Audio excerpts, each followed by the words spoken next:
అందరికీ నమస్కారం. ముందుగా ఈ వీడియోకి ఒక లైక్ కొట్టి మన ఛానల్ని సబ్స్క్రైబ్ చేసుకోండి. మీ ఇంట్లో ఆడపిల్లలు ఉంటే ఏదో ఒక రోజున రజస్వల అవుతారు. ఆడపిల్లలు రజస్వల అయినప్పుడు మన హిందూ సంప్రదాయ పరంగా కొన్ని ఆచార పద్ధతులను పాటించాలి. అప్పుడు మాత్రమే మీ పిల్లల భవిష్యత్తు బాగుంటుంది. ఆడపిల్లలు పుష్పవతి అయినప్పుడు ఎలాంటి విధి విధానాలు పాటించాలో ముందుగానే తెలుసుకోండి. ఆడపిల్లలు ఉన్న ప్రతి ఒక్కరూ తప్పనిసరిగా చూడాల్సిన ముఖ్యమైన వీడియో. ముందుగా ఈ వీడియోకి ఒక లైక్ కొట్టి ప్రతి ఒక్కరూ జై శ్రీరామ్ అని కామెంట్ చేయండి. అయితే కొన్ని గడియల్లో ఆడపిల్లలు రజస్వల అయితే అస్సలు మంచిది కాదట. అలాంటి సమయంలో పండితులను సంప్రదించి శివాలయంలో శాంతి చేయించాలి. మన సొంతింట్లోనే మీ పిల్లలు రజస్వల అయితే అది చాలా శుభసూచకంగా చెప్పవచ్చు. కానీ బయటకు వెళ్ళిన సమయంలో లేదా వేరే వాళ్ళ ఇంటికి వెళ్ళినప్పుడు మీ ఆడపిల్లలు పుష్పవతి అయితే దాన్ని అశుభంగా భావిస్తారు. అదేవిధంగా నల్లటి వస్త్రాలపైన ఆడపిల్లలు పుష్పవతి అవ్వకూడదు. కాబట్టి ఆడపిల్లలు నల్లటి వస్త్రాలను ధరించకూడదని వేద పండితులు పదే పదే చెబుతూ ఉంటారు. ఎందుకంటే నల్లటి వస్త్రాలపైన రజస్వల అయితే అశుభ సూచకంగా భావిస్తారు. ఇక తెలుపు రంగు వస్త్రాలపైన కానీ ఎర్రటి వస్త్రాలపైన కానీ ఆడపిల్లలు రజస్వల అయితే అది చాలా శుభసూచకంగా భావించాలి. ఆ అమ్మాయి భవిష్యత్తు బాగుంటుందని, వివాహం తర్వాత మంచి కుటుంబం కలుగుతుందని నమ్మకం.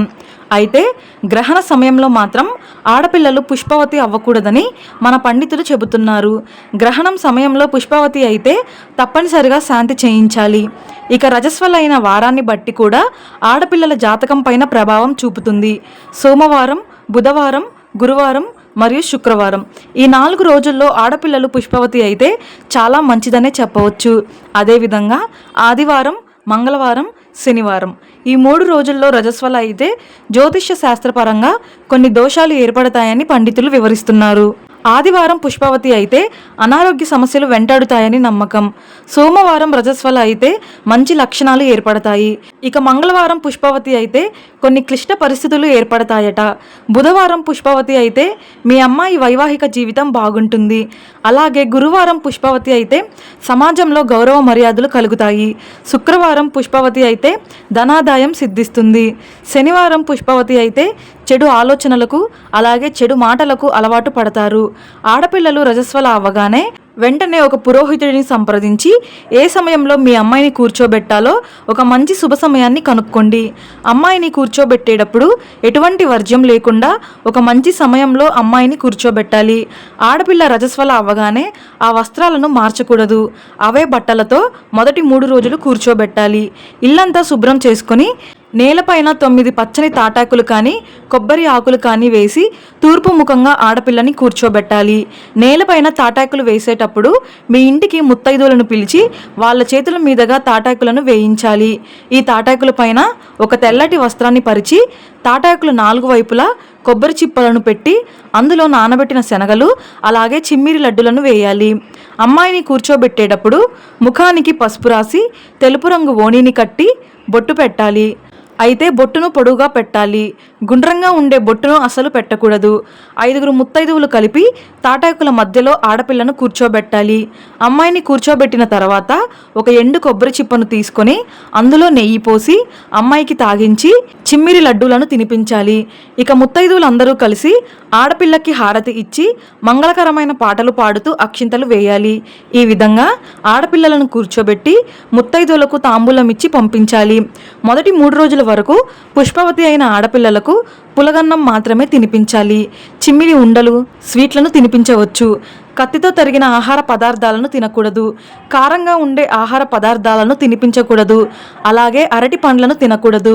మొదటి 3 రోజులు ఉదయం సాయంత్రం అమ్మాయికి హారతి ఇచ్చి చిమ్మిరి లడ్డూలను తినిపించాలి. రజస్వలైన సమయంలో ఏ వస్తువునైనా ఆడపిల్లలు గిల్లకూడదు. నేలపైన గీతలు గీయకూడదు. అలాగే పగటిపూట నిద్రపోకూడదు. అలాగే మొదటి 3 రోజుల వరకు రజస్వలైన అమ్మాయిని ఎవరూ ముట్టుకోకూడదు. ఇక 4వ రోజున మీ అమ్మాయికి స్నానం చేయించి కొంతమంది ముత్తైదువులను మీ ఇంటికి పిలిచి విందు భోజనాలను పెట్టాలి. వారికి పెట్టే భోజనాల్లో తప్పనిసరిగా ఒక పులుసు కూర, పప్పు, బచ్చలి కూర, ఒక పచ్చడి, అట్లు అలాగే స్వీటు ఉండేలా చూసుకోవాలి. ఇంటికి వచ్చిన ముత్తైదువులకు భోజనం చేసిన తర్వాత తాంబూలం ఇచ్చి పంపించాలి. ఇక 11వ రోజున ఆడపిల్లని అందంగా అలంకరించి చేతులు నిండుగా గాజులు వేసి మీ బంధువులను పిలిచి భోజనాలు పెట్టాలి. రజస్వల అయిన తర్వాత మరలా 2 సార్లు నెలసరి వచ్చే వరకు మీ ఊరి పొలిమేరను దాటకూడదు.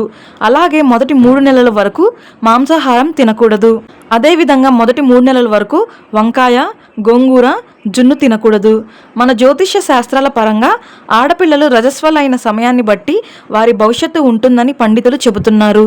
ఎందుకంటే ఆడపిల్లలకు 2 జాతకాలు ఉంటాయట. ఆడపిల్లలు జన్మించినప్పుడు ఒక జాతకం ఉంటుంది. అదేవిధంగా ఆడపిల్లలు రజస్వల అయినప్పుడు కూడా ఆ సమయాన్ని బట్టి జాతకం ఉంటుందట. ఈ 2 జాతకాలు ఆడపిల్లలకి చాలా ముఖ్యమైనవి. రజస్వల అయిన సమయం కూడా ఆడపిల్లల జాతకం పైన ప్రభావం చూపుతుందని నమ్మకం. తెల్లవారుజామున 5 గంటల నుండి మధ్యాహ్నం 1 గంట మధ్యలో ఆడపిల్లలు రజస్వల అయితే చాలా మంచిది. ఈ సమయంలో మీ అమ్మాయి రజస్వల అయితే మీ ఇంటికి బాగా కలిసి వస్తుందని, ఐశ్వర్యం, అదృష్టం పెరుగుతుందని నమ్మకం. అదేవిధంగా మధ్యాహ్నం 1 గంట నుండి రాత్రి 12 గంటల మధ్యలో ఆడపిల్లలు రజస్వల అయితే అశుభ గడియలుగా పండితులు వివరిస్తున్నారు. మీ అమ్మాయి పుష్పవతి అయిన సమయంలో ఎవరికైనా పేదవారికి చిమ్మిరి లడ్డూలను దానం చేయండి. మీ అమ్మాయికి చాలా మంచి జరుగుతుంది. రజస్వల అయిన తిథిని బట్టి కూడా ఆడపిల్లల భవిష్యత్తు ఉంటుంది. పాడ్యమి రోజున రజస్వల అయితే సంతాన పరంగా సమస్యలు ఏర్పడతాయి. అలాగే తదియ రోజున పుష్పవతి అయితే అద్భుతమైన సంపదలు కలుగుతాయని నమ్మకం. చవితి రోజున పుష్పవతి అయితే స్వార్థపు స్వభావం ఏర్పడుతుందట. ఇక పంచమి నాడు పుష్పవతి అయితే మంచి సంతాన ప్రాప్తి సిద్ధిస్తుంది. షష్ఠి రోజున పుష్పవతి అయితే కఠినంగా మాట్లాడే స్వభావం ఏర్పడుతుంది. సప్తమి రోజున రజస్వల అయితే అపార సంపదలు కలిసొస్తాయి. ద్వాదశి రోజున పుష్పవతి అయితే చాడీలు చెప్పే గుణాలు కలుగుతాయట. త్రయోదశి రోజున పుష్పవతి అయితే జీవితమంతా భోగ భాగ్యాలను పొందుతారు. ఇక పౌర్ణమి రోజున పుష్పవతి అయితే సిరి సంపదలు కలిసొస్తాయి. అలాగే అమావాస్య రోజున పుష్పవతి అయితే సాధారణమైన జీవితం ఉంటుంది. అష్టమి రోజున పుష్పవతి అయితే ధైర్యవంతులుగా ఉంటారు. నవమి రోజున రజస్వల అయితే కష్టాలు ఏర్పడతాయట. దశమి రోజున పుష్పవతి అయితే జీవితంలో సుఖ సంతోషాలు సిద్ధిస్తాయి. ఏకాదశి నాడు పుష్పవతి అయితే మంచి లక్షణాలు ఏర్పడతాయి. ఈ వీడియో మీకు నచ్చితే లైక్ చేసి సబ్స్క్రైబ్ చేసుకోండి. జై శ్రీరామ్.